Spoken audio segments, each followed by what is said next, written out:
আর মহিলা এইবারও থামে না। মহিলা এইবারও সাথে সাথে উহুদের ময়দানের দিকে দৌড়ায়। আর যাই বলতেছে, আমার নবীর একটু দেখাও, আমার নবীর একটু দেখাও। এবার একজন বলতেছে, ওই যে তাকায় দেখো, নবীরে দেখা। যখনই মহিলা নবীজি সাল্লাল্লাহু আলাইহি ওয়াসাল্লামকে দেখলেন, চোখের পানি ছেড়ে দিয়ে বললেন, কুল্লু মুসিবাতিন বাদাকা জালাল। ও নবী গো, আপনাকে দেখার পর, আপনাকে জীবিত পাওয়ার পর আমার দুনিয়ার সকল বালা মুসিবত সব শেষ হয়ে গেছে। আল্লাহ। এ কারণে আমার নবী বারবার হাদিসে বলছেন, লা ইউমিনু আহাদুকুম হাত্তা কুনা আহাব্বা ইলাইহি মিন ওয়ালিদিহি ওয়া ওয়ালাদিহি ওয়ান নাসি আজমাইন। তোমাদের কেউ ততক্ষণ পর্যন্ত পরিপূর্ণ মুমিন হবে না যতক্ষণ পর্যন্ত আমি নবীজি তার সন্তান থেকে, তার সহায় সম্পত্তি থেকে, তার মা বাবা থেকে আমি নবীজি যতক্ষণ পর্যন্ত প্রিয় না হব ততক্ষণ পর্যন্ত তোমাদের কেউ ঈমানদার হবে না, ঈমানদার হবে না। আল্লাহু আকবার। শুধু তাই নয়, ঈমানদার মুমিন মুসলমান নবীজি যখন ইন্তেকাল হয়ে গেলেন গো, সাহাবায়ে কেরাম কেমন পাগল পারা হয়ে গেল। একজন সাহাবী ছিলেন আব্দুল্লাহ ইবনে যায়েদ ইবনে আব্দে রব্বিহ। তিনি হাল চালাচ্ছিলেন ক্ষেতের ভিতরে। তিনি যখন দেখলেন নবীজি এই দুনিয়াতে নাই, তিনি হাল চালানো ছেড়ে দিলেন। আল্লাহর কাছে দুইটা হাত উঠাইলেন, আল্লাহর কাছে দুইটা হাত উঠাইয়া দোয়া করলেন, আল্লাহুম্মা যাহাব বাসারি হাত্তা লা আরা আহাদান বাদা হাবিবি সাল্লাল্লাহু আলাইহি ওয়াসাল্লাম ফাকুফা বাসারু। আল্লাহর কাছে দোয়া করলেন, আল্লাহ তুমি আমার চোখের দৃষ্টি শক্তি কেড়ে নাও, কারণ যেই চোখ দিয়া আমি আমার প্রিয় নবীকে দেখতে পারবো না, সেই চোখ দিয়া আমি দুনিয়ার কিছু দেখতে চাই না। আল্লাহ। সাইয়েদনা উমর পাগল পারা হয়ে গেলেন, খোলা তরবারি নিয়ে দাঁড়াইয়া গেছেন আর ঘোষণা করতেছেন, যে বলবে ওমরে ফারুক, যে বলবে নবীজি ইন্তেকাল হয়ে গেছে, আমি ওমরে ফারুক তার গর্দানটা কেটে ফেলবো। আল্লাহু আকবার। কেউ সাহস করতেছে না। ওমরে ফারুক বলতেছে, নবী মুসা যেমনি ভাবে তুর পাহাড়ে গিয়েছিলেন আল্লাহর সাথে কথা বলার জন্য, আমাদের প্রিয় নবীজি তেমনি ভাবে আল্লাহর সাথে কথা বলার জন্য গিয়েছেন। আবু বকর রাদিয়াল্লাহু তাআলা আনহু একটু আগে নবীজিকে দেখা তার ঘরে গেছে। আবু বকর শুনতে পাইলেন নবীজি নাই। আবু বকর রাদিয়াল্লাহু তাআলা আনহু দৌড় দিয়া নবীজির কামরায় আসলেন। আম্মা জানদের থেকে অনুমতি নিয়ে নবীজির কাছে প্রবেশ করলেন। যায়া দেখেন নবীজি আর দুনিয়াতে নাই। এবার আবু বকর রাদিয়াল্লাহু তাআলা আনহু নবীজিকে বলতেছে, ওয়া নবিয়্যা ওয়া খলিলা ওয়া সফিয়া, ও নবীজি আপনার জন্য আমার পিতামাতা উৎসর্গিত হোক। আপনার জন্য যেই মৃত্যু নির্ধারিত সেই মৃত্যুটা হয়ে গেছে।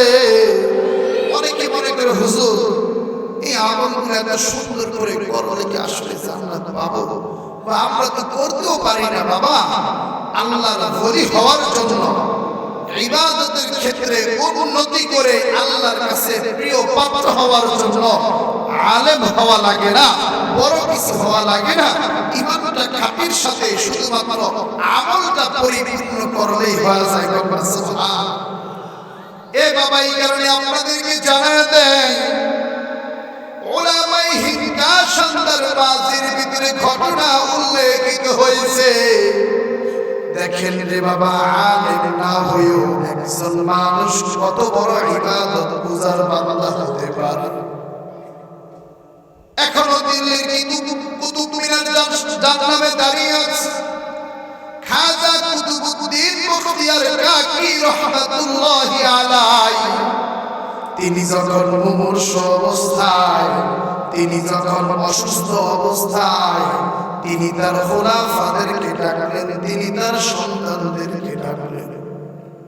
তার সন্তানদেরকে ডাকিয়া বললেন, রে সন্তান, আমি মারা যাওয়ার পরে যারে যারে দিয়া আমার জানাজা পড়াইবা না, এই এলাকার ভিতরে, এই রাষ্ট্রের ভিতরে যদি 4 গুণওয়ালা মানুষ পাও, একমাত্র তারে দিয়েই আমার জানাজা পড়াইবা। এবার সন্তানরা বলতেছে, বাবা বলেন কি সেইটার শর্ত? খাজা কুতুবউদ্দিন মুখতিয়ার কাকি রাহমাতুল্লাহি আলাইহি বলেন, 1 নম্বরে আমার জানাজা ওই মানুষটা পড়াবে যেই মানুষটার কোনদিন তাকবীরে উলা মিস হয় না। এ বাবা, তাকবীরে উলা মানে ইমাম আল্লাহু আকবার বলে ওই প্রথম তাকবীর।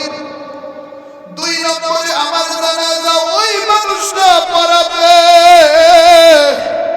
যেই মানুষটা বালিগ হওয়ার পরে কোনদিন আসরের সুন্নাত ছাড়ে নাই। বাবারে, আসরের সুন্নাত পড়া জরুরি না, তারপরও যেই মানুষটা আসরের সুন্নাতটা ছাড়ে না। 3 নম্বরে আমার জানাজা ওই মানুষটা পড়াবেন যেই মানুষটা বালিগ হওয়ার পরে কোনদিন তাহাজ্জুদের নামাজ মিস দেয় নাই। আরে বর্তমান যুব সমাজ, আমরা তো তাহাজ্জুদের নামাজের সময় জানি না। এক জায়গায় জিজ্ঞাসা করলাম, তাহাজ্জুদের নামাজের সময় কখন? মাঝখান থেকে একজন বলে উঠলেন, হুজুর, তাহাজ্জুদের নামাজের সময়টা হলো যোহরের আগে। এ বাবা, তাহাজ্জুদের সময়টা কি যোহরের আগে না ফজরের আগে? 4 নম্বরে খাজা কুতুবউদ্দিন বলেন, আমার জানাজা ওই মানুষটা পড়াবে যেই মানুষটা বালিগ হওয়ার পরে কোনদিন বেগানা নারীর দিকে তাকায় নাই। রাস্তায় গেছে, ঘাটে গেছে, মাঠে গেছে, কিন্তু কোন বেগানার দিকে নজর পড়ে গিয়েছে, সাথে সাথে আস্তাগফিরুল্লাহ কইরা নিজের নজরটাকে হেফাজত করছে। খাজা কুতুবউদ্দিন বলেন, এই 4 গুণওয়ালা মানুষ যদি তোমরা পুরা দিল্লির ভিতরে একজন পাও, তারে দিয়ে আমার জানাজা পড়াইবা, অন্যথায় আমার বিনা জানাজায় দাফন করে দিবা। আরে সত্যি সত্যি খাজা কুতুবউদ্দিন ইন্তেকাল হয়ে গেলেন। দিল্লির শাহী মসজিদের সামনে খাজা কুতুবউদ্দিনের জানাজা দাঁড়ায়া গেছে। এ বাবা, আমি তো খাজা কুতুবউদ্দিনের জানাজার দৃশ্য দেখি না, তবে খাজা কুতুবউদ্দিনের কিছু উত্তরসূরিদের জানাজার দৃশ্য দেখছি। যেই দৃশ্যগুলো দেখে মনে হয়েছে না জানি কত শানদারওয়ালা জানাজা ছিল খাজা কুতুবউদ্দিনের জানাজা। আমি এই বাংলার জমিনে আল্লামা শাহ আহমদ শফী রাহমাতুল্লাহি আলাইহির জানাজার দৃশ্য দেখছি। মজলুম আলমদ্বীন আল্লামা জুনাইদ বাবুনগরীর জানাজার দৃশ্য দেখছি রে। সর্বনার আল্লাহর কুতুব সৈয়দ ফজলুল করিম রাহমাতুল্লাহি আলাইহির জানাজার দৃশ্য দেখছি। এই বাংলার জমিনে যেই মানুষটা 50টা বছর কোরআনের দাওয়াত দিয়েছে, সেই কোরআনের পাখি আল্লামা দেলোয়ার হোসেন সাইদির জানাজার দৃশ্য দেখছি। যে দৃশ্যগুলো দেখে মনে হয়েছে না জানি কত মানুষের হাজিরা ছিল ওই খাজা কুতুবউদ্দিনের জানাজা। আরে পুরা মাঠের ভিতরে ঢুকে গেল। এবার খাজা কুতুবউদ্দিনের সন্তান দাঁড়ায়া বলতেছে, এই মাঠের ভিতরে যদি এই রকমের চার গুণওয়ালা কোনো মানুষ থাকে, যার জীবনে বালেগ হওয়ার পরে তাকবীরুল আযম হয় নাই, যার জীবনে আসরের সুন্নাত মিস হয় নাই, যার জীবনে সালাতুত তাহাজ্জুদ মিস হয় নাই, যার জীবনে বালেগ হওয়ার পরে বেগানার দিকে নজর পড়ে নাই, এই রকমের কোনো যদি মানুষ থাকে, আজকে আপনি সামনে চলে আসেন, আজকের জানাজা আপনার হকদার। আল্লাহু আকবার। সামনে কাতারে বড় বড় আল্লাহর ওলিরা দাঁড়ায় গেছে, পীর গাউস কুতুবরা দাঁড়ায় গেছে, সবাই নিচের দিকে তাকাইয়া নিজের অতীত মুতালা করতেছে আর ভাবতেছে আমি কি জীবনে কোনোদিন এই রকমের আমল করেছি কিনা। আরে এবার কেউ হাত উঠায় না, অনেক সময় চলে গেছে কেউ হাত উঠায় না। এবার খাজা কুতুবউদ্দিনের সন্তান আপনারা যদি কেউ হাত না উঠান, আমার বাবারে কিন্তু ওসিয়ত অনুযায়ী বিনা জানাজায় দাফন করা লাগবে। এই কথাটা যখনই বলছে সকলেই আল্লাহু আকবার বলার জন্য রেডি হয়ে যাও। এ বাবা আমরা তো মনে করি আলেম না হইলে মনে হয় বড় আমলওয়ালা হওয়া যায় না। এবার পিছন থেকে একজন মানুষ হাত উঠাইছে, সকলে তাকায় দেখে তিনি জীবনে কোনোদিন মাদ্রাসার বারান্দায় যায় নাই, তিনি জীবনে কোনো বড় আলেম ইত্যাদি কিছু হয় না। সবাই তাকায় অবাক হয়ে গেছে। তদানীন্তন সময় দিল্লির সম্রাট, তদানীন্তন সময় দিল্লির প্রেসিডেন্ট সুলতান শামসুদ্দীন আল-তাবাস রাহমাতুল্লাহি আলাইহি একটু আস্তে করে বলুন আল্লাহু আকবার। আরে সবাই আল্লাহ তাকায় রইছে, কারণ সবাই মনে করেছে তাদের সুলতান, তাদের সম্রাট মনে হয় নামাজ পড়ে না, আমল করে না। সবাই চোখ দিয়া পানি পড়তেছে, অশ্রু ঝরতেছে। এবার হাত উঠাইয়া খাজা কুতুবউদ্দিন সামনে আসতেছে, খাজা কুতুবউদ্দিনের জানাজার সামনে তিনি আসতেছেন। সুলতান শামসুদ্দীন আইসা খাজার চেহারা থেকে কাপড়টা সরাইয়া চোখের পানি ছেড়ে দিয়ে বলতেছে, ও খাজা কুতুবউদ্দিন, আমি যে এতদিন আমল করতাম দুনিয়ার কেউ জানতো না, আমার ভিতরে কোনো অহংকার আছে, কিন্তু তুমি নিজে বললা আমারও মারলা, তুমি আজকে সারা দুনিয়াবাসীর সামনে আমার এই আমলগুলো জ্ঞান প্রকাশ করে দিলা রে খাজা। এখন যদি আমার ভিতরে অহংকার চলে আসে তাহলে তো আমি ধ্বংস হয়ে যাব, ধ্বংস হয়ে যাব। এই ছিল আগের দিনের নেতাদের চরিত্র, আর বর্তমানের নেতাদের চরিত্র হলো আমার নেতার চরিত্র নামাজ পড়ে না, কষ্ট গাঁজা খায়, পাঁচ ওয়াক্ত, ঠিক কিনা?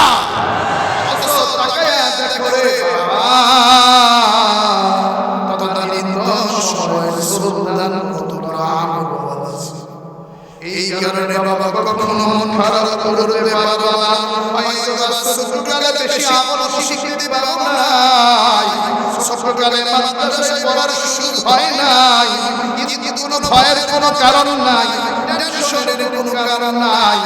এখন এই আমলগুলো দিন, সুন্দর আমলগুলো দিন, এই আমলগুলো কইরা একটু যদি পড়তে পারি গো মায়ার নবী জানিয়ে তোমাদের মধ্যে দিন আছে মাওলানা পাকের জান্নাত দিদি সামনে দিদি নাই, আওয়াজ দিয়া বলো আল্লাহু আকবার। এই কারণে বাবা যে আমলগুলো না দিলাম একটু করতে পারবেন তো ইনশাআল্লাহ। বর্তমানে অনেকে আমল শেখার জন্য মসজিদে যায় না, মাদ্রাসায় যায় না।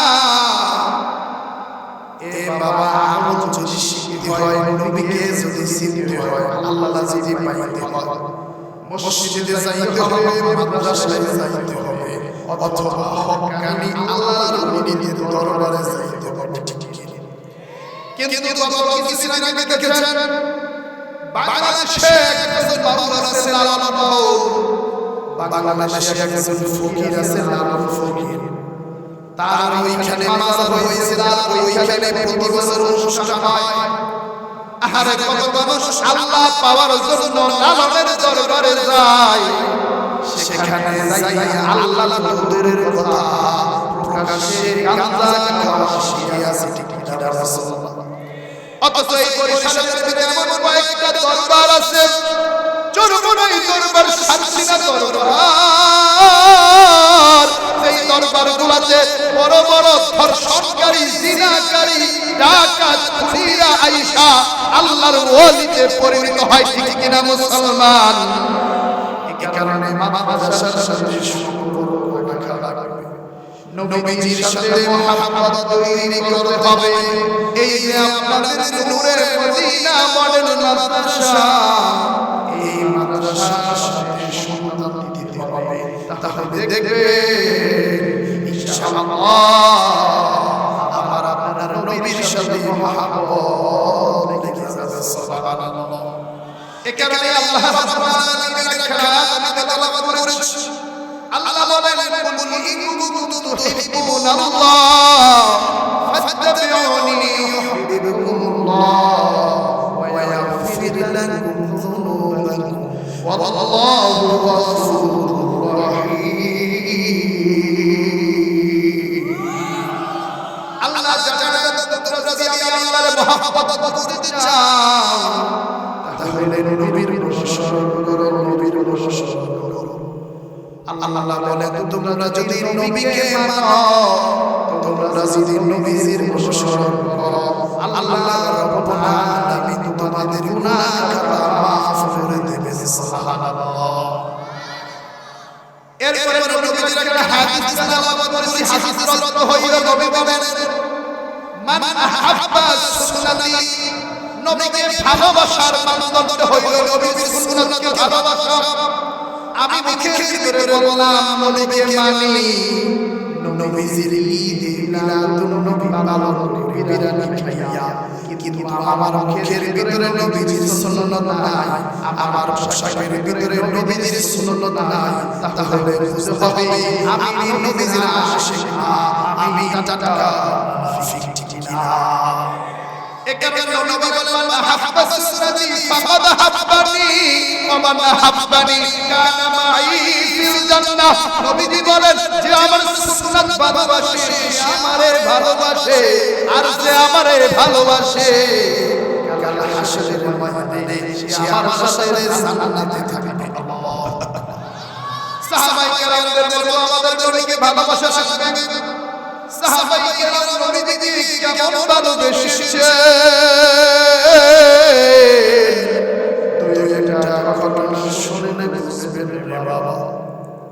উহুদের যুদ্ধে মুসলমানরা যখন ছত্রভঙ্গ হয়ে গেল, নবীজির মাথার লোহার টুপি ছিল, এই লোহার টুপির দুইয়া করা নবীজির চেহারার ভিতরে দুইয়া গেল।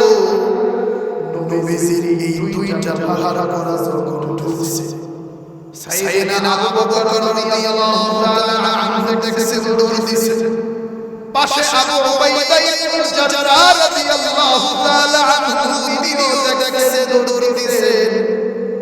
আবু উবাইদা যায়া খপকইরা আবু বকরের হাতটা ধরছে। আবু বকরের হাতটা ধইরা বকর, আপনি তো নবীর সাথে অনেক সওয়াব অর্জন করেছেন, আপনি তো নবীজির সহবত অর্জন করেছেন, আজকের এই খেদমতটা একটু আমারে করে দেন, আমি একটু করতে চাই। এবার আবু উবাইদা ইবনে জাররাহ রাদিয়াল্লাহু তাআলা আনহু সাথে সাথে তার দাঁত দিয়া একটা লোহার কড়া খুলে ফেলেছেন, সাথে সাথে আবু উবাইদার একটা দাঁত ভেঙে গেছে। সুবহানাল্লাহ। এবার আবু উবাইদা আবার আরেকটা লোহার কড়া খুলে গেছে হাতে থেকে। এবারও আবু উবাইদা ইবনে জাররাহ রাদিয়াল্লাহু তাআলা আনহু আরেকটা দাঁত শহীদ হয়ে গেছে। ওই যে লোহার কড়া দুইটা খুলছে, এইখান থেকে নবীজির গাল বেয়ে রক্ত পড়তেছে। এই চিত্র আবার মালিক ইবনে সিনা রাদিয়াল্লাহু তাআলা আনহু দেখতেছেন। মালিক ইবনে সিনা দরদি আয়েশা বলেন, নবী গো, আমরা থাকতে আপনার এই রক্ত জমিনে পড়তে দিব না। এবার মালিক ইবনে সিনা রাদিয়াল্লাহু তাআলা আনহু জিবা দিয়ে চেটে চেটে নবীর রক্তগুলো পান করে ফেলেছে। নবী ওই কঠিন পরিস্থিতি বলতেছে, সাকানা সাকানা, যেই পেটের ভিতরে আমি নবীর রক্ত প্রবেশ করেছে, সেই মানুষ কোনদিন জাহান্নামে যাবে না। ও মালিক ইবনে সিনা, তোমার জন্য আল্লাহর জান্নাত অবশ্যই হয়ে গেছে। সুবহানাল্লাহ। শুধু তাই নয়, ইমানদার মুমিন মুসলমান নবীজিকে গালি দিলে আমার আপনার চোখে অশ্রু ঝরে না, নবীজিকে গালি দিলে আমার আপনার মনে কষ্ট লাগে না রে বাবা। অথচ দেখেন গো, এই উহুদের যুদ্ধে শয়তান চতুর্দিকে ঘোষণা দিয়া দিল, কুতিলা মুহাম্মাদ, কুতিলা মুহাম্মাদ, মুহাম্মাদ নবী মারা গেছে, মুহাম্মাদ শহীদ হয়ে গেছে। এই কথা যখন শুনে মদিনার আনসারী মহিলারা পাগল হয়ে গেছে। এক আনসারী মহিলা মদিনা থেকে উহুদের দিকে দৌড় দিছে। দৌড় দিয়া যাওয়ার পথে একজনের জিজ্ঞাসা করেন, আমার নবীর কি অবস্থা একটু আমারে বলো। একজন বলতেছে, তোমার তো ভাই ইন্তেকাল হয়ে গেছে, ওই সমস্যা। আরেকজন সামনে গেছে, তোমার বাবা ইন্তেকাল হয়ে গেছে, সমস্যা। নবীর অবস্থা। আরেকজন সামনে গেছে, আরেকজন জিগায়, এই তোমরা আমার নবীর দেখছনি, আমার নবীর কি অবস্থা, আমার নবী কি পাইছে আছে নাকি একটু আমারে বলো। এবার বলতেছে, তুমি এত পাগল করা হইছে নবীর জন্য, তোমার স্বামী শহীদ হয়ে গেছে। আর মহিলা এইবারও থামে না, মহিলা এইবারও সাথে সাথে উহুদের ময়দানের দিকে দৌড়ায়। আর বলতেছে, আমার নবীর একটু দেখাও, আমার নবীর একটু দেখাও। এবার একজন বলতেছে, ওই যে তাকে তখন নবীর দেখা। যখন মহিলা নবী সাল্লাল্লাহু আলাইহি ওয়াসাল্লামকে দেখলেন, চোখের পানি ছেড়ে দিয়ে বললেন, কুল্লু মুসিবাতিন বা'দাকা জালাল। ও নবী গো, আপনাকে দেখার পর, আপনাকে জীবিত পাওয়ার পর আমার দুনিয়ার সকল বালা মুসিবত সব শেষ হয়ে গেছে। একাকার আমার বারবার হাদিসে বলছেন, লা ইউমিনু আহাদুকুম হাত্তা আকুনা আহাব্বা ইলাইহি মিন ওয়ালিদিহি ওয়া ওয়ালাদিহি ওয়ান নাসি আজমাইন। তোমাদের কেউ ততক্ষণ পর্যন্ত পরিপূর্ণ মুমিন হবে না যতক্ষণ পর্যন্ত আমি নবীজি তার সন্তান থেকে, তার সহায় সম্পত্তি থেকে, তার বাবা থেকে আমি নবীজি যতক্ষণ পর্যন্ত প্রিয় না হব, ততক্ষণ পর্যন্ত আমাদের কেউ ঈমানদার হবে না, ঈমানদার হবে না। শুধু তাই ইমানদার মুমিন মুসলমান নবীজি যখন ইন্তেকাল হয়ে গেলেন গো, সাহাবায়ে কেরাম কেমন পাগল পারা হয়ে গেল। একজন সাহাবী ছিলেন আব্দুল্লাহ ইবনে যায়েদ ইবনে আব্দুর রাব্বি।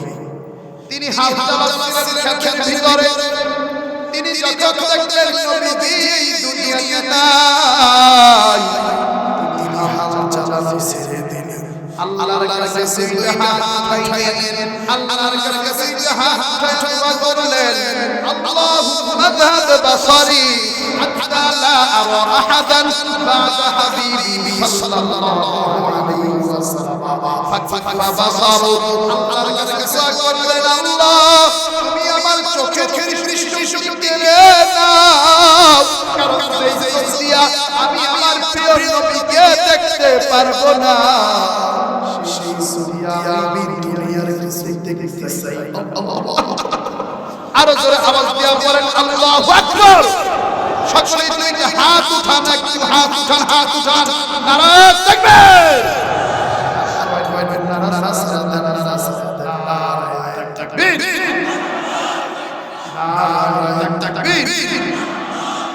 কুরআন সুন্নাহর আলো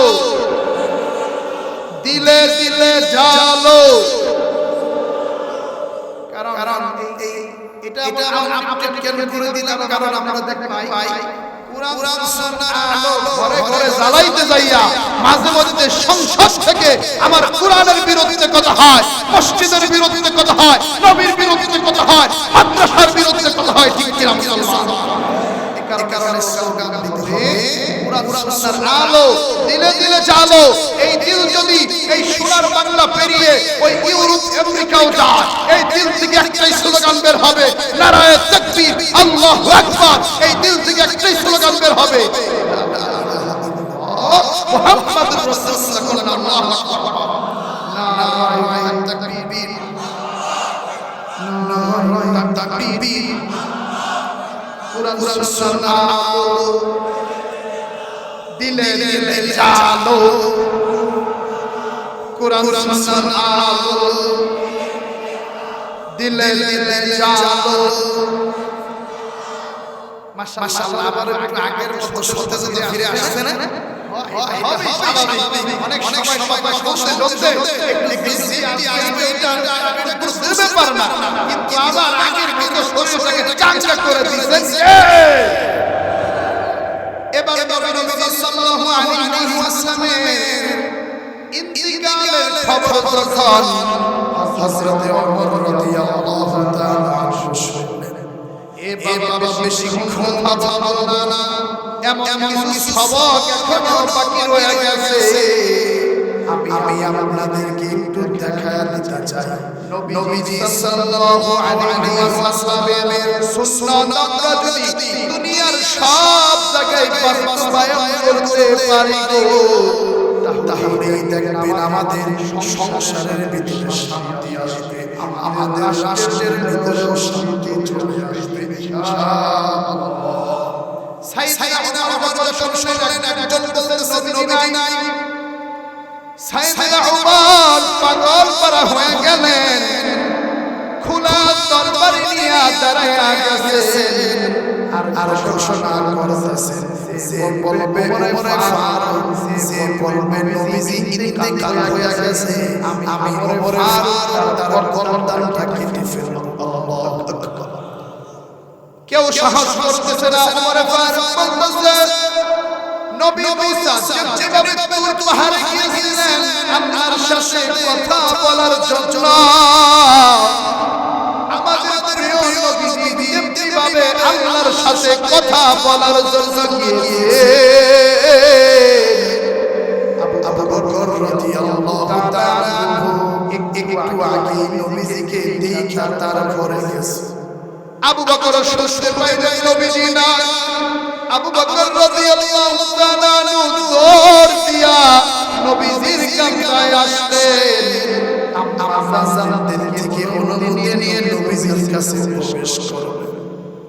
যায় দেখেন নবীজি আর দুনিয়াতে নাই।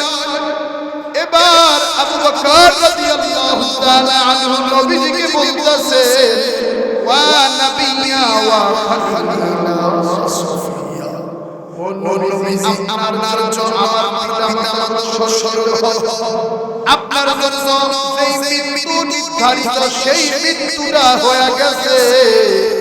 এবার নবীজির দেখা ঘর থেকে বের হয়ে দেখে ওমরে ফারুক রাদিয়াল্লাহু তাআলা খোলা তরবারি নিয়ে দাঁড়ায় আছে। মাথাটা বড় গরম, কেউ সামনে আসতে পারে না, কাছে আসতে পারে না। অন্যান্য সাহাবায়ে কেরাম এসে বলতেছে, ও আবু বকর, ওমর যদি কেউ কয় নবীজি দুনিয়াতে নাই, ওমর তো তারে বাইরা ফালাইতে চায়, আপনি একটু বিষয়টা দেখেন, আপনি একটু হ্যান্ডেল করুন। এবার আবু বকর রাদিয়াল্লাহু তাআলা আনহু এইভাবে কইরা ওমর রাদিয়াল্লাহু তাআলা আনহু হাতটা ধইরা বলতেছে, ইন্নাকা মাইয়িতুন ওয়া ইন্নাহুম মাইয়িতুন। ও ওমর, তুমি কি কোরআনের এই আয়াত শোনো নাই যেখানে আল্লাহ রাব্বুল আলামিন নবীজিকে লক্ষ্য করে বলছেন ইন্নাকা মাইয়িতুন ওয়া ইন্নাহুম মাইয়িতুন। যেখানে আল্লাহ রাব্বুল আলামিন লক্ষ্য করে বলেছেন ওয়া মা জাআলনা লিবাশারিন মিন ক্বাবলিকাল খালদ আফা ইন মিতা ফাহুম খালিদুন। যেখানে নবীকে লক্ষ্য করে বলেছেন ও নবী গো, দুনিয়ার অতীতের সব নবী রাসূলরা দুনিয়া থেকে কত হয়ে গিয়েছে, আপনি সময় মতো দুনিয়া থেকে বিদায় নেবেন। এই দুইটা আয়াত যখন সাইয়েদনা ওমর শুনছেন, ওমর রাদিয়াল্লাহু তাআলা চোখের পানি ছেড়ে দিয়ে মাটির উপর বসে গেছেন। আরে আমরা নবীকে ভালোবাসি, আপনারাও কেমন ভালোবাসেন? এবার ওমর রাদিয়াল্লাহু তাআলা আনহুর হাতটা ধইরা আবু বকর রাদিয়াল্লাহু তাআলা আনহু মসজিদে নববীর দিকে চলে যাচ্ছে। মসজিদে নববীর দিকে চলে যাইয়া এবার আবু বকর একটা বড় দীর্ঘ ভাষণ দিলেন গো। আবু বকর রাদিয়াল্লাহু তাআলা আনহু ভাষণ দিলেন, মান কানা মিনকুম ইয়াবুদু মুহাম্মাদা فإن محمدا قد مات ومن كان منكم يعبد الله فإن الله تعالى حي لا يموت। আবু বকর রাদিয়াল্লাহু তাআলা হযরত ওমরকে সরকারে সারা দুনিয়া বাসীকে লক্ষ্য করে বলতেছে, এই তোমরা শুনে নাও, যারা যারা আল্লাহর ইবাদত করো শুনে নাও, আল্লাহ কখনো মরে না, আল্লাহ চিরঞ্জীব, আল্লাহ অতীতেও ছিলেন, ভবিষ্যতেও থাকবেন, তিনি আউয়াল, তিনি আখির, তিনি জাহির, তিনি বাতিন। আর যারা নবী মুহাম্মদকে ভালোবাসো শুনে নাও, নবী মুহাম্মদ দুনিয়া থেকে বিদায় নিয়ে চলে গেছে। সুবহানাল্লাহ। এরপর আয়াত আওয়াজ করলেন, ওমা মুহাম্মাদুন ইল্লা রাসূল قد خلت من قبله الرسل أفإن مات أو قتل انقلبتم على أعقابكم ومن ينقلب على عقبيه فلن يضر الله شيئا وسيجزي الله الشاكرين।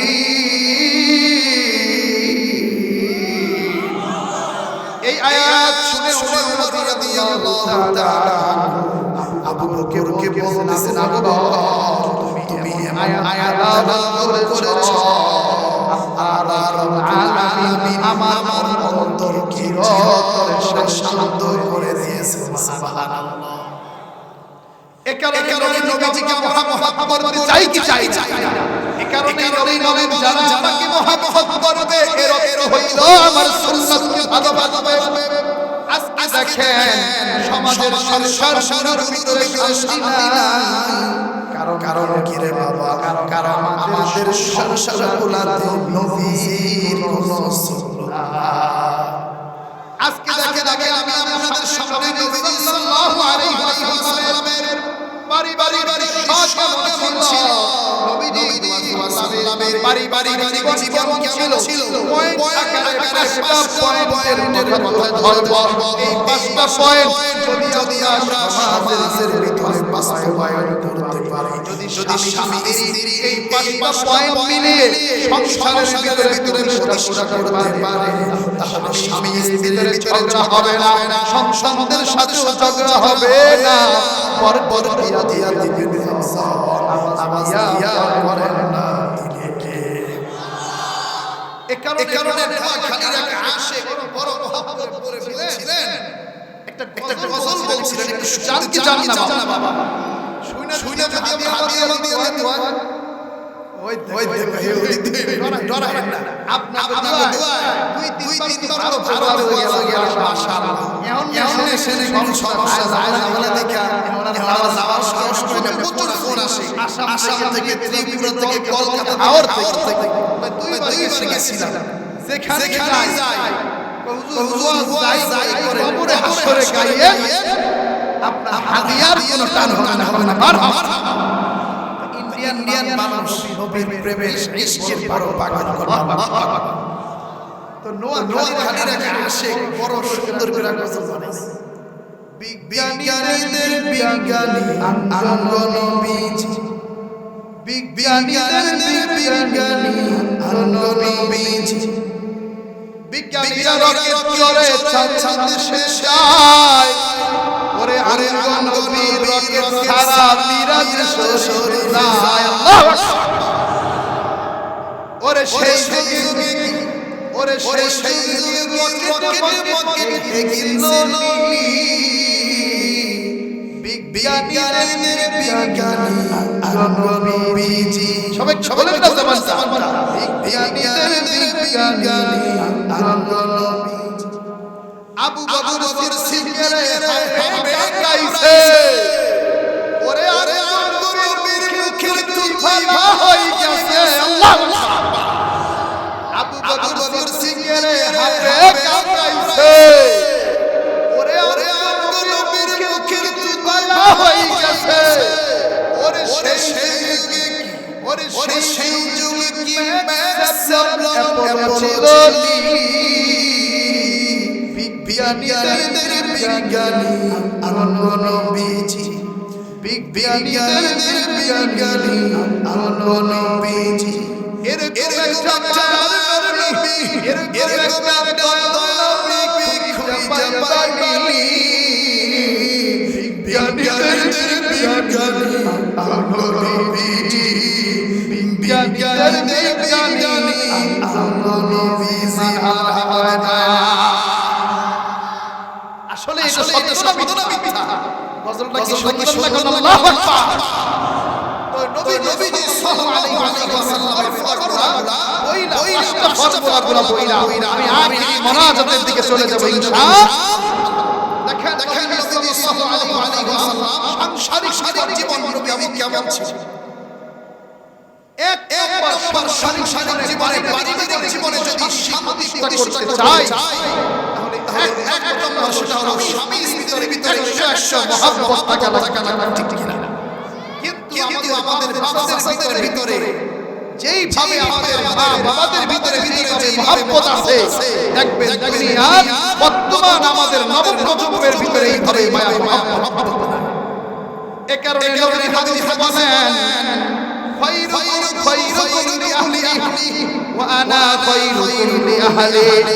নবী সাল্লাল্লাহু আলাইহি ওয়াসাল্লাম বলেন, তোমাদের ভিতরে সবচাইতে উত্তম ওই ব্যক্তি যে তার স্ত্রীর কাছে ভালো। সুবহানাল্লাহ।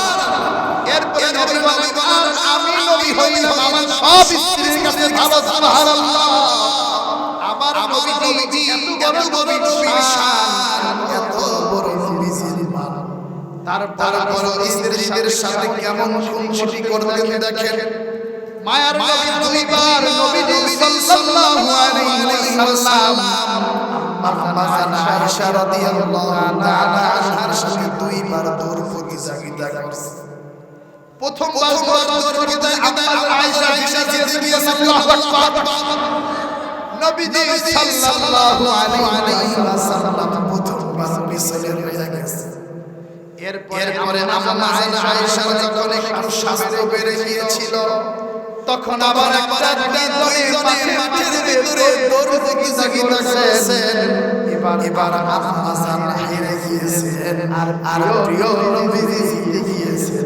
জিতার পরে নবীজি বলেন, ও আয়েশা, ওই যে আমারে হারাইছিলা, আজকে সেটা সুবাদ হয়ে গেল। আল্লাহু আকবার। দেখছেন বাবা, কত বড় নবী, স্ত্রীর সাথে কত সুন্দর সম্পর্ক। বর্তমানে সম্পর্ক কিভাবে হবে?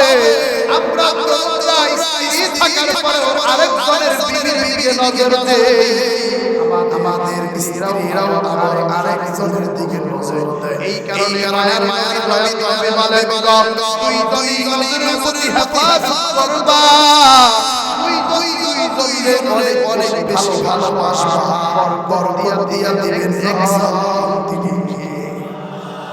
দুই নম্বর সংসার জীবনে পারিবারিক জীবনের নবীজির ফর্মুলা কি ছিল?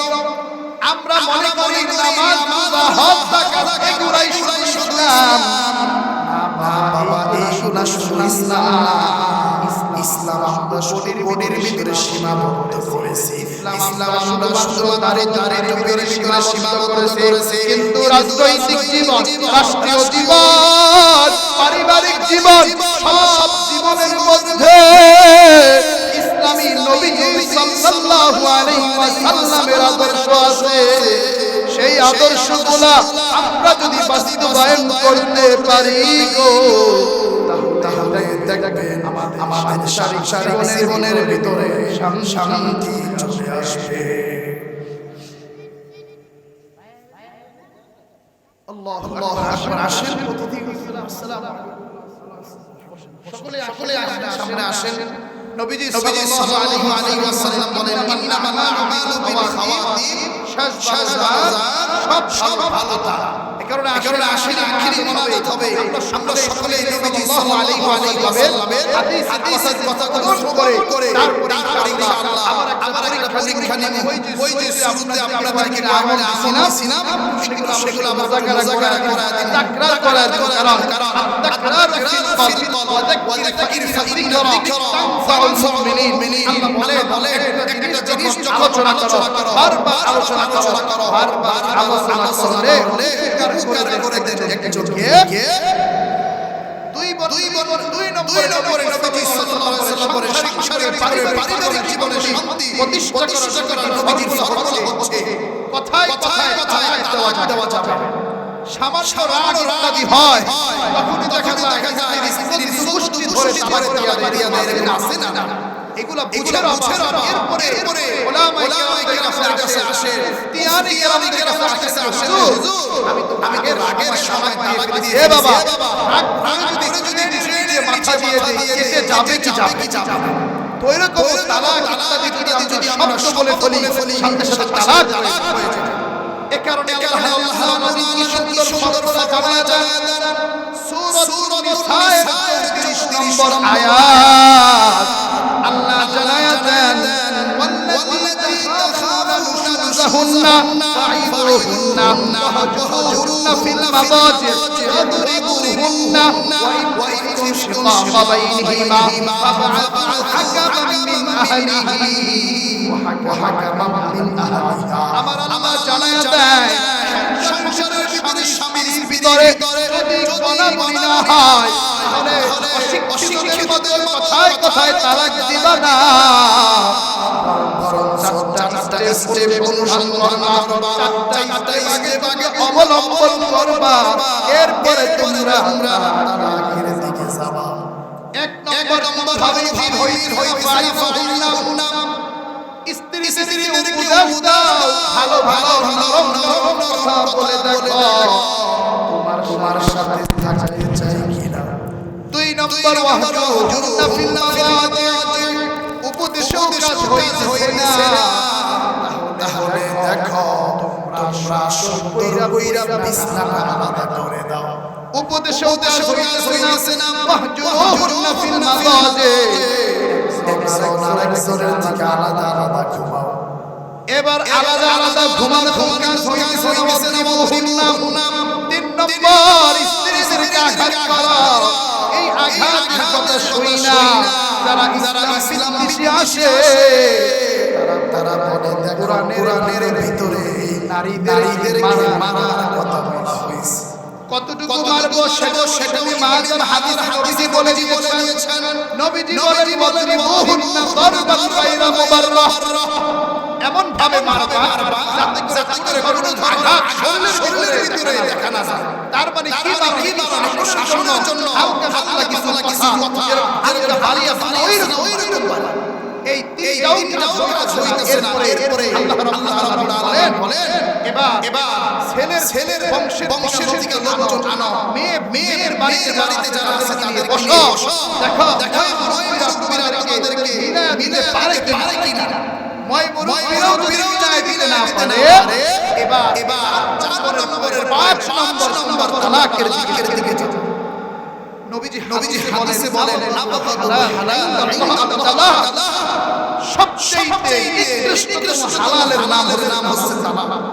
এই কারণে অনেকে না বুঝে কথায় তালাক দিয়ে দেয়, আবার তার সাথে সংসার করে। বলেন তো তালাক দেওয়ার পরে সংসার করলে পবিত্র সংসার হয় না, ওগুলা জিনাহের সংসার হয়ে যায়। এখন সমাজের ভিতরে, রাষ্ট্রের ভিতরে বরকত উঠে যায়। ঠিক কিনা? এই কারণে নবী সাল্লাল্লাহু আলাইহি ওয়াসাল্লামের সাংসারিক জীবনে শান্তি প্রতিষ্ঠার 2 নম্বর ফল হচ্ছে কথায় তালাক দেওয়া যাবে না, ধৈর্য ধারণ করতে হবে ইনশাআল্লাহ। আমি এটা কেন বলছি? দেখাইতেছি যে জীবনের প্রত্যেকটা ক্ষেত্রে নবীজি সাল্লাল্লাহু আলাইহি ওয়াসাল্লামের আদর্শ আছে। এই আদর্শগুলো আমি একটু ফলো করি, আমাদের সমাজ সুন্দর হবে, রাষ্ট্র সুন্দর হবে, পরিবার সুন্দর হবে ইনশাআল্লাহ। 3 নম্বরে নবীজি বলেন সাংসারিক জীবনে শান্তি প্রতিষ্ঠা করা। যে একসাথে থাকতে গেলে অনেক অভাব আছে না, কখনো খারাপ পরিস্থিতি আসে, কখনো ভালো আসে। আমরা যদি ভালো সময় স্বামীর সাথে থাকি, খারাপ সময় যদি চলে যায়, তাহলে সেই মানুষটার চাইতে বড় কষ্ট এই দুনিয়ায় আর কিছু হতে পারে না। আরে নবী সাল্লাল্লাহু আলাইহি ওয়াসাল্লাম প্রস্তাব দেওয়া হয়েছিল, আপনি যদি চান পাহাড় স্বর্ণ বানায়া দিন, কিন্তু নবীজি সেইভাবে সারা দেন নাই। নবীজি সবসময় নিচের তলে থাকতে চেয়েছেন। নবীজি সাল্লাল্লাহু আলাইহি ওয়াসাল্লাম বলেছেন, আল্লাহুম্মা হশুরনি ফি যুমরাতিল মাসাকিন। আল্লাহ গো, আপনি আমারে মিসকিনদের দলে হালে হাসর করেন। এই কারণে ইমানদার মুমিন মুসলমান সাংসারিক জীবনে কখনো ভালো অবস্থা আসবে, কখনো খারাপ পরিস্থিতি আসবে, অভাব সময় ধৈর্য ধারণ করতে হবে। মায়ের নবী দয়াল নবী বলেন, ধৈর্য এমন একটা ঔষধ, খাওয়াবুহু আল জান্নাহ, যার প্রতিদান জান্নাত। সুবহানাল্লাহ। তাই অভাব আসলে আমরা কি পেরেশানি হয়ে যাব, নাকি সেই পথ থেকে বাঁচার জন্য চেষ্টা করব ধৈর্য ধারণ ইনশাআল্লাহ। 4 নম্বর হচ্ছে যখন সন্তানাদি হবে সংসারে, তারা যখন 7 বছর বয়স হয়ে যাবে, তাদেরকে নামাজের নির্দেশ দিন। আর যখন 10 বছর হবে, শুনে তাহলে শাসন করো। আজকে আমরা কেন খারাপ হয়ে যাইতেছি? কারণ বাবারা আমাদের শিখতে দেন না। আমরা যখন যেটা চাই আমাদেরকে সেটা দিয়ে দেন। আমরা বাইক চাই, আমরা আইফোন চাই দিয়ে দেন। আমরা যেটা চাই সেটা দিয়ে দেন না, এত দিয়েন না।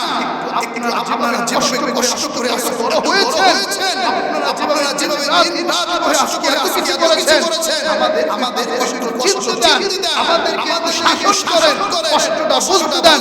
তখন দেখবেন ওই সন্তান কোনোদিনও মা বাবার উপর দিয়ে কথা বলবে না। ঠিক কিনা? এই কারণে বলেন, মুরু আওলাদাকুম বিস-সালাত ওয়া হুম আবনাউ 7 সিনিন ওয়াদরিবুহুম আলাইহা আবনাউ 10। নবী বলেন, যখন আমাদের সন্তানদের 7 বছর হয়ে যায় তখন নামাজের নির্দেশ দিলাম, আর যখন 10 বছর হয়ে যায় তাদেরকে শাসন করো। তাই আমরা যারা আছি বাবারা ইনশাআল্লাহ আমাদেরকে নামাজের জন্য নিবেন তো, যদি শাসন করার আগে শাসন করবেন তো ইনশাআল্লাহ। 5 নম্বরে নবীজি সাল্লাল্লাহু আলাইহি ওয়াসাল্লাম বলেন, সাংসারিক জীবনে শান্তি প্রতিষ্ঠা করতে হলে আমরা যখন ছোট থাকি, সেই সময় থেকে আমাদেরকে ফজরের পরে মক্তবে পাঠাইতে হবে। আমাদেরকে কোরআন শিখাতে হবে। কারণ সময় শেখানো হয় আল ইলমু ফিস সিগার নাকশি মিন হাজার। নবীজি বলেন সময়ে সেই জ্ঞানটা শেখানো হয়, সেই জ্ঞানটা পাথরের ভিতরে কম করে রাখার মতো হয়। আল্লাহু আকবার। এই কারণে নবী সাল্লাল্লাহু আলাইহি ওয়াসাল্লাম বলেন, তোমরা সন্তানদেরকে কোরআন শিক্ষা দিবে। আজকে এই যে মুরব্বিরা আছেন, কয়জন আছি যে আমরা মাশাআল্লাহ কবে তেলাওয়াত দূরের কথা, কবে কোরআনটা একটু বুকের ভিতরে এমন করে নিয়েছি, স্পর্শ আমরা কেউ জানি।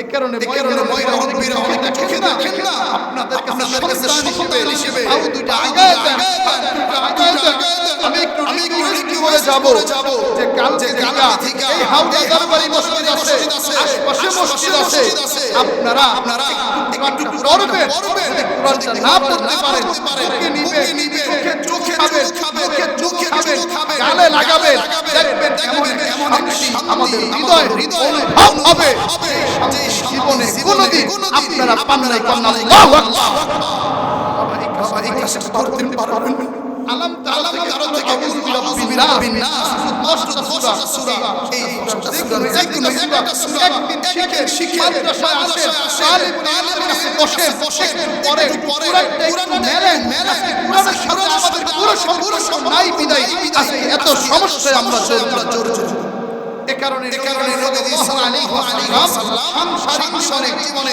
শান্তি প্রতিষ্ঠা 5 নম্বর আল্লাহ যে তোমরা যখন তোমাদের তাদেরকে কোরআনের শিক্ষা দিবা তখনই তাদেরকে কোরআনের শিক্ষা দিবা ছোট সময়ে যে মেয়েরা কোরআনের শিক্ষা পায় বড় হলে তারা নাস্তিক হয় না আলেমদের বিরুদ্ধে কথা বলে না মসজিদের বিরুদ্ধে কথা বলে না মাদ্রাসার বিরুদ্ধে কথা বলে না ঠিক কি না কারণে ইনশাআল্লাহ নিজেরা পড়ব তো সন্তানদেরকে কোরআন শিখাবো তো আল্লাহ রাব্বুল আলামিন এই 1.5 ঘন্টা যে আমরা কথা শুনলাম এই কথার উপর বলনেওয়ালা শুননেওয়ালা সকলকে আমল করার তৌফিক দান করুক সকলে জোরে পড়ি আল্লাহু আমিন আপনাদের আমল দিয়েছিলাম একটু আমলগুলো সবক নিয়ে আমি আমার মেহমানের কাছে মাইক দিয়ে দিব তিনি কিছু বলবেন পর আমরা আখিরি মোনাজাত চলে যাব ইনশাআল্লাহ এক নম্বর আমল দিয়েছিলাম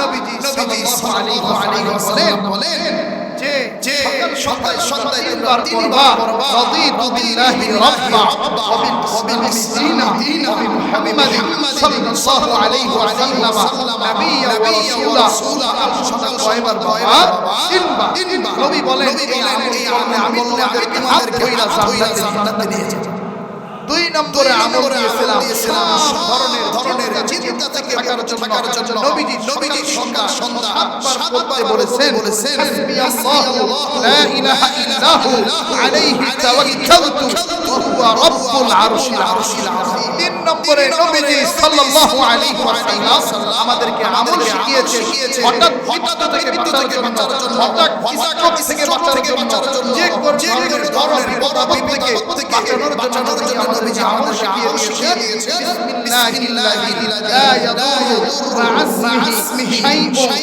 ফিল আরদি ওয়ালা ফিস সামা ওয়া সামিউ আর 4 নম্বরে নবীজি সাল্লাল্লাহু আলাইহি ওয়াসাল্লাম তার প্রিয়তমা স্ত্রী জুয়াইরিয়া রাদিয়াল্লাহু তাআলাকে একটা অনেক বেশি সওয়াব অর্জন করার জন্য শিখিয়ে দিয়েছেন সকাল 3 বার পড়বা সুবহানাল্লাহ ওয়া বিহামদিহি আদাদা খালকিহি ওয়া রিদা নাফসিহি ওয়া জিনাতা আরশিহি ওয়া মিদাদা কালিমাতিহি 5 নম্বরে আরেকটা ছিলাম যে যাদের ঋণের বোঝা আছে ঋণ পরিশোধের জন্য কাজ করতে হবে শুনে দোয়া করলে কিন্তু হবে না চেষ্টা করতে হবে হুজুর ওইদিন পুরি গ্রাম কেতার বহুত একজন আয়েশা হুজুর পরীক্ষা করে পাস আমি কইলাম আগে পড়তে হবে সব করতে হবে তারপরে ইনশাআল্লাহ সালাতুল হাজাত করে আল্লাহর কাছে চোখের পানি ফেলতে হবে সালাতুল তাহাজ্জুদ করে চোখের পানি ফেলতে হবে এরপরে যদি মনে করেন আপনি পরীক্ষার ফলাফল সূচনা পাবেন এইভাবে উল্টিয়ে দুরূদ শরীফ পাঠ করবেন সূরা ফাতিহা তেলাওয়াত করবেন হাফেজ হলে সূরাত আলাউ তেলাওয়াত করবেন এরপরে লিখবেন ইনশাআল্লাহ পাস করিয়ে দিবেন একজন নবীজি সাল্লাল্লাহু আলাইহি ওয়াসাল্লাম করেন যদি ঋণের বোঝা থেকে ঋণের বোঝা যদি শোধ করতে চাও তাহলে তোমরা বেশি বলবা আল্লাহুম্মা কফিনি হালালিকা আন হারামিকা ওয়া আগনিনি বিফাদলিকা আম্মান সিওয়া। আল্লাহ গো তুমি আমাদের সকলকে এই আমলগুলো করার তৌফিক দান করো। সকলে জোরে বলি আল্লাহুম্মা আমিন। আখিরু দাওয়ানা আলহামদুলিল্লাহি রাব্বিল আলামিন। সকলে ভালো থাকবেন, সুস্থ থাকবেন।